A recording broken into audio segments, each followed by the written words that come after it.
Merci Robin. Comme tu l'as dit, cette conférence sera portée sur le sujet de la décentralisation. Donc, je me suis permis de mettre un sous-titre, c'est démontrer le caractère salvateur d'un retour du politique vers les territoires. Donc voilà, avant d'entamer cette conférence, je souhaiterais citer Pierre Boutan, qui disait la centralisation, le manque d'une vie communale et régionale réelle, l'absence d'institutions intermédiaires où l'homme puisse accomplir et résoudre le contenu concret de son souci politique, telles sont les causes du mal. En effet, la République enferme la société française dans un paradoxe. Dépossédant les citoyens des affaires qui leur sont proches, elle les sollicite sur des questions qu'ils ne maîtrisent pas. C'est pourquoi nous, royalistes de l'Action française, avons comme principe fondamental la décentralisation, principe qui nous est cher et qui fait partie du fameux quadrilatère maurassien. Il est aussi important de savoir qu'avant de devenir royaliste, Maurras était d'abord un fier partisan de la décentralisation. En guise d'introduction, donc, il convient de définir le concept même de décentralisation. Ce mot barbare, inesthétique, est en fait une idée salvatrice pour la France. La décentralisation, donc, est le transfert de pouvoir de l'État vers des personnes morales de droit public distinctes, avec un budget propre et une autonomie plus ou moins grande. Elle peut être voulue par passion ou romantisme. Maurras reprendra même une phrase du poète provençal Mistral: « J'aime mon village plus que ton village, j'aime ma province plus que ta province, j'aime la France plus que tout. » En effet, quand l'on nous demande de simplement aimer son pays, sans aimer tout ce qui fait qu'on aime son pays, nous demander de s'accorder à des coutumes qui n'ont pas rigueur chez nous, parce qu'on exige que notre pays ne possède qu'une culture, où l'on ne doit parler qu'une seule langue, ça est une raison de vouloir la décentralisation. Or, pour Maurras, c'est aussi un choix de raison, avant même l'idée de romantisme. Ce qui a trait à la culture régionale sera géré par la région. Ce qui concerne la commune sera géré par la commune. La décentralisation, ce sont des lois et institutions plus proches du peuple, plus proches du pays réel. Un Arageois attend des mesures et un traitement différents de ce qu'un Bordelais peut espérer. Ce qui unit ces territoires, ce sont le roi et les pouvoirs régaliens, le sentiment d'appartenir à une grande nation et non pas une culture imposée qu'ils n'ont en réalité pas, culture même qui sert à détruire leur culture propre. Cela étant dit, cette conférence sera construite selon un plan analytique, c'est-à-dire que l'on établira un constat avant de discerner les causes de ce constat, pour enfin étudier les conséquences de ce même constat. Vous l'aurez donc compris, cette conférence a pour but de développer le mieux possible le concept de décentralisation, tout en démontrant le caractère désastreux d'un État français centralisé et ou déconcentré. Ainsi, nous évoquerons ici les bienfaits qu'apporterait la décentralisation à notre système politique et nous légitimerons, dans le même temps, notre appartenance au camp royaliste. Maintenant, commençons. La France d'Ancien Régime connaissait une décentralisation de fait. Animée par de nombreux corps intermédiaires, municipalités, communautés, corps de métier, universités, leur existence avait pour but de préserver tant les intérêts de leurs membres que le bien commun. Aussi possédaient-ils leur propre statut et règlements, tout en étant tenus d'obéir aux lois générales dont le roi était le garant. Au titre de leur utilité sociale, ils bénéficiaient également de la protection du souverain qu'ils reconnaissait leurs libertés et privilèges. Ces diverses personnes morales constituaient autant de limites naturelles au pouvoir de l'État. Maurras disait ainsi: « L'ancienne France était hérissée de liberté, les habitants d'une commune étaient libres et avaient un poids sur la politique. » Faisons un bond dans le temps. Après l'abolition générale des privilèges, dont ceux particuliers des provinces, le projet de donner la même division territoriale à tous les services publics et à la représentation nationale aboutit à la création des départements français en 1790. Chargé de ce grand travail de réforme, un comité est créé en juillet 1789, dont font partie Talleyrand, Sieyès et Le Chapelier. Après moult tentatives, c'est le nombre de 83 départements qui sera retenu par décret du 26 février 1790. Le texte fixe les limites et les chefs-lieux des nouveaux départements dont le nom doit rompre avec les anciennes provinces du royaume. On choisit donc des noms de fleuves, de rivières, de montagnes. Le découpage territorial suscite des conflits, mais il est réalisé en quelques mois et permet la mise en place rapide de l'administration révolutionnaire. Véritable document de travail, ces cartes laissent deviner toute la réflexion uniformisatrice des députés chargés du projet département, souhaitant une administration juste et une égalité entre toutes les composantes de la nation. La réforme des départements est avant tout politique, car elle vise à légitimer la représentation proportionnelle des députés à l'Assemblée. Chaque proportion du territoire doit être équitablement représentée à l'Assemblée nationale, siégeant à Paris. Le département, comme division nationale unique, devient le module de base de la vie politique de l'administration. À partir des subdivisions territoriales, départements, districts, cantons, communes, se met en place l'exercice régulier de l'élection. Les Français vont progressivement expérimenter le fonctionnement d'une démocratie locale, où les notables élus détiennent seuls le pouvoir sans le contrôle d'agents de l'État, rôle des intendants sous l'Ancien Régime. Finalement, la Révolution, à partir de 1794 et 1795, et surtout avec l'Empire qui lui succéda, restaurèrent le centralisme qui se trouva considérablement renforcé par rapport à l'Ancien Régime. Maurras dira alors: la nuit du 4 août a ruiné surtout les libertés collectives, libertés locales, libertés professionnelles, qui firent la gloire et la force des Français d'autrefois. Paradoxalement, nous allons aborder ici un autre aspect de la période révolutionnaire qui est peu abordé en général, c'est celui du phénomène de décentralisation à l'époque révolutionnaire. Contrairement à ce que donne à croire l'expression centralisme jacobin, le centralisme français ne date pas de la Révolution. Il lui est bien antérieur et le jacobinisme, en réaction à l'absolutisme monarchique, s'est révélé quelquefois décentralisateur, mais aussi sous l'effet des Lumières et de la raison, uniformisateur. Les privilèges territoriaux ont été abolis, en même temps que les privilèges nobiliaires, dans la fameuse nuit du 4 août 1789. Les provinces ont été ensuite divisées en départements d'importance à peu près égale et arbitrairement délimités, nous l'avons vu précédemment. Certes, le centralisme politique est inhérent à la conception jacobine de la nation, mais le jacobinisme a été décentralisateur sur le plan administratif. La Révolution a instauré l'élection des administrateurs locaux et l'élection des représentants du pouvoir central auprès de ces mêmes administrateurs locaux. Elle a aussi ôté tout pouvoir de tutelle sur les administrateurs communaux. La Révolution a également tenu compte, dans un premier temps, des langues minoritaires. Une telle considération pour les langues régionales marqua même un progrès par rapport à l'Ancien Régime. Mais cela ne durera pas. En 1794, le député Barrère déclara, au nom du Comité de salut public, que le fédéralisme et la superstition parlent bas breton. L'émigration et la haine de la République parlent allemand, la contre-révolution parle italien et le fanatisme parle basque. Et il finit par proclamer que, chez un peuple libre, la langue doit être une et la même pour tous. En revanche, certains penseurs dénoncent cela, comme Charles Maurras, dans son L'idée de la décentralisation. Le texte du jeune Maurras est dédié à ses maîtres positivistes Auguste Comte, Hippolyte Taine et Ernest Renan, et à un de ses maîtres catholiques Frédéric Leplé. Trois personnages, bien que présents dans le contenu du livre, sont étrangement absents de cette dédicace, alors qu'ils ont sans doute plus influencé l'auteur sur la décentralisation pour ceux qu'il met en exergue.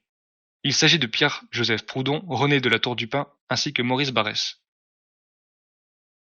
Pour Proudhon, l'inconvénient d'un État centralisé et unitaire est qu'il a tendance à absorber tous les pouvoirs qui se concentrent alors dans la main d'un prince ou d'un gouvernement républicain, faisant ainsi disparaître les libertés qu'elles soient individuelles, locales, régionales ou nationales. Ce n'est plus le gouvernement qui est fait pour le peuple, c'est le peuple qui est fait pour le gouvernement. Dans le système fédératif de Proudhon, les chefs de famille, les communes, les régions ou les États s'obligent mutuellement, tout en se réservant plus de droits, d'autorité, de liberté et de propriété qu'ils n'en abandonnent. Je cite, « Le pouvoir fédéral, qui est ici le pouvoir central, organe de la grande collectivité, ne peut plus absorber les libertés individuelles, corporatives et locales qui lui sont antérieures, puisqu'elles lui ont donné naissance et qu'elles seules le soutiennent, qui de plus, par la constitution qu'elles lui ont sonnée et par la leur propre, lui reste supérieure. » Aussi, Barrès était un nationaliste français et fédéraliste. Pour lui, la nationalité française est faite des nationalités provinciales. Il prônait un fédéralisme régional et économique. c'est-à-dire qu'il envisageait la transformation des salariés en associés et de la propriété privée des moyens de production en propriété syndicale dans le domaine industriel et en propriété communale dans le domaine agricole. Fédéralisme légitimé par les, je cite, affinités entre gens nés de la même terre et des mêmes morts. Maurras, lui, définit le fédéralisme comme étant la doctrine de l'autonomie et de l'autonomie locale ou tout au moins ethnique, qui repose non pas sur la volonté des hommes, mais sur leur ancrage historique et économique. Il distingue la décentralisation, conséquence du fédéralisme, de la simplification administrative. C'est pourquoi il prône la suppression du département, échelon totalement artificiel et abstrait, ne reposant sur aucune réalité naturelle, qu'elle soit géographique ou historique. À propos de la typologie des communautés précédant l'État, il cite la définition donnée par Maurice Barrès à l'occasion d'une conférence à Bordeaux intitulée Fédéralisme et assainissement. Je cite. Famille d'individus, voilà les communes. Famille de communes, voilà la région. Famille de région, voilà la nation. Une famille de nations, citoyens socialistes, voilà l'humanité fédérale où nous tendons en maintenant la patrie française et par l'impulsion de 1789. Au fond, le fédéralisme maurrassien est résumé par la formule suivante, je cite, « Communauté et différence de notre sol, communauté et différence de notre sang, c'est ce qui fonde cet esprit fédéral et ce sentiment national sans lesquels toute décentralisation serait incompréhensible. » Que les organes de la nation s'occupent de ce qui est national et qu'ils s'interdisent de s'immiscer dans les intérêts particuliers des communes, régions ou familles. Si l'autonomie des entités locales est garantie, celle de l'État le sera d'autant plus. Celui-ci pourra ainsi se consacrer plus efficacement aux prérogatives qui lui sont propres, comme l'unité nationale, la garantie des libertés locales ou encore la sécurité de l'espace national. Le centralisme, entraînant l'émiettement de la nation en une somme d'individus dominés par un État centralisateur, profite, selon le poète de Martigues, aux minorités qui ne trouvent face à elles que des individus et non des corps politiques constitués comme ces dernières. À la question de savoir comment adapter le concept de fédéralisme à la réalité de la mondialisation, il répond ceci. Je cite. La découverte de la navigation n'a point aboli la patrie, mais elle l'a rendue plus chère. Le commerce des peuples, le rapprochement des pays, dans des conditions normales, ne peuvent que rendre chaque patrie particulière plus agréable à son habitant, étant accrue, aidée, embellie d'apports étrangers. Elle peut, à la vérité, en être aussi recouverte et comme submergée. Mais c'est un accident, et il est réparable et justement par le remède de la politique locale, qui subordonne ses apports extérieurs et les adapte aux convenances du lieu. C'est la condition même du bien-être personnel et de la prospérité publique. Bien loin de cette politique, puisse être accusée d'aveuglement ou d'étroitesse en présence des nouveautés, elle fournit le moyen de se les approprier le plus heureusement. Recréer des communautés enracinées, voilà le défi contemporain, afin d'éviter que l'homme devienne cet être réifié.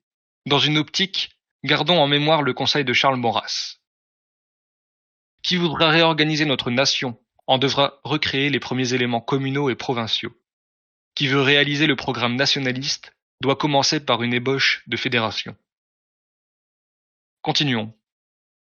Pour lui, pour Maurras, l'État républicain est incapable de décentraliser. Il veut le contraire même. Le pays se doit d'être homogène pour non plus servir le bien commun, mais l'intérêt d'élus. Je cite. Parlementaire ou plébiscitaire, nulle république ne saurait décentraliser. Mettons tous les points sur les i. Je ne dis pas qu'il n'y ait point de république décentralisée. Je sais l'existence de la Suisse et celle des États-Unis. Je dis que de l'état de centralisation, une république, qu'elle soit parlementaire ou qu'elle soit plébiscitaire, ne peut passer à l'état décentralisé. Et ceci pour une raison bien facile à saisir. Les grands pouvoirs publics y sont électifs. Le gouvernement, quel qu'il soit, a donc intérêt, pour se faire réélire, à conserver dans sa main, le plus nombreux possible, les administrateurs des services publics, autrement dit, à centraliser. Plus il a de fonctionnaires à sa dévotion, plus ce pouvoir central électif a de fortes chances de bien tenir ses électeurs, les fonctionnaires étant le plus précieux des moyens de terme entre les électeurs et lui. L'on imagine souvent la monarchie comme le pouvoir d'un seul. Ce n'est pas ce que nous prônons, ce n'est pas non plus ce que le maître de Martigues prônait. Je cite. L'ordre militaire excepté, tous les degrés de tous les ordres de la hiérarchie politique, administratives, juridiques et civiles, doivent être décentralisées, c'est-à-dire comporter une certaine somme de liberté par rapport au pouvoir, d'autorité par rapport à l'un et à l'autre. Les organes divers et de création plus ou moins spontanés qui s'échelonneront entre le pouvoir central et les individus devront fonctionner sous une surveillance plutôt que sous une direction et donner la mesure de leur utilité et de leur activité bienfaisante. J'estime, pour ma part, que c'est dans cette juste répartition des responsabilités qu'il faut chercher la solution du problème de l'alliance, de l'autorité et de la liberté. En un mot, le roi est un arbitre. Il se doit de conserver le contrôle sur les pouvoirs régaliens, car cela nécessite une expertise et une cohérence que tout le monde n'a pas. En effet, nous connaissons tous cette formule « autorité en haut, liberté en bas ». Cette expression signifie que l'État limité aux fonctions nationales dispose de toute l'autorité nécessaire pour accomplir sa mission, tandis que les Français, abandonnant un contrôle théorique sur les grandes affaires de l'État, recouvrent la gestion directe de leurs intérêts. Mais qu'en est-il de la France actuelle ? Elle demeure encore aujourd'hui, en effet, l'État centralisé par excellence malgré les réformes de 1982 par la gauche, les fameuses lois de fer. Je ne recommande pas la lecture de Michel Philipponneau, qui a écrit sur la décentralisation où Defer s'est attelé à la préface. Je n'ai moi-même pas pu lire plus d'un tiers de cet ouvrage, mais je vous fais un résumé. En 3 points. Premier point, la loi supprime la tutelle exercée par le préfet sur les collectivités locales. Elle retire au préfet, alors dénommé commissaire de la République, son pouvoir d'annuler les actes des autorités locales. Il revient dorénavant au juge d'effectuer un contrôle de légalité a posteriori sur les actes des autorités locales. Deuxième point, elle transfère la fonction exécutive départementale et régionale des préfets au président de conseil général et de conseil régional. Et troisième point, elle transforme les régions en collectivités territoriales de plein exercice. Depuis leur création, les régions relevaient de statut d'établissement public. Mais comment expliquer donc cette vigueur de l'opposition à la centralisation ? Outre l'historique politique que nous avons étudié, un autre facteur semble indiscutable, la grande variété ethnique et régionale de la France. Même si celle-ci tend à disparaître sous les effets dévastateurs de la centralisation, cherchant à homogénéiser toujours plus la nation. L'on connaît aujourd'hui la méfiance du peuple vis-à-vis des élites. La décentralisation permettrait alors d'organiser, autour du pouvoir royal, une représentation réelle permettant de ne pas briser le lien entre pays légal et pays réel. Il est nécessaire de lier ces deux notions pour faire nation. Revenons sur ce que nous avons dit. Je cite, « L'État républicain est incapable de décentraliser. Il veut le contraire même. Le pays se doit d'être homogène pour non plus servir le bien commun mais l'intérêt d'élus. » J'ajoute, l'État républicain se donnant comme mission non seulement d'administrer la société, mais de la recréer continuellement, en effet émanant de la sacro-sainte souveraineté populaire, ses fondements seraient désormais inattaquables. Pourquoi les citoyens chercheraient-ils à limiter les prétentions d'un État issu de leur volonté ? Cependant, cette souveraineté populaire n'est que l'expression de l'addition des intérêts et des opinions individuelles, par définition changeant, et n'a rien à voir avec la défense de l'intérêt national, seule direction que devrait suivre l'État.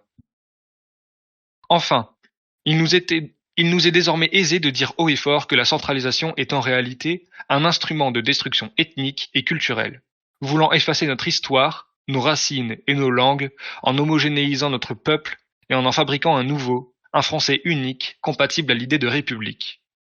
Vous voilà armés, messieurs, pour lutter contre cette république centralisatrice génocidaire des peuples qui ont fait la France, cette république qui tue nos terroirs et qui remplace notre histoire.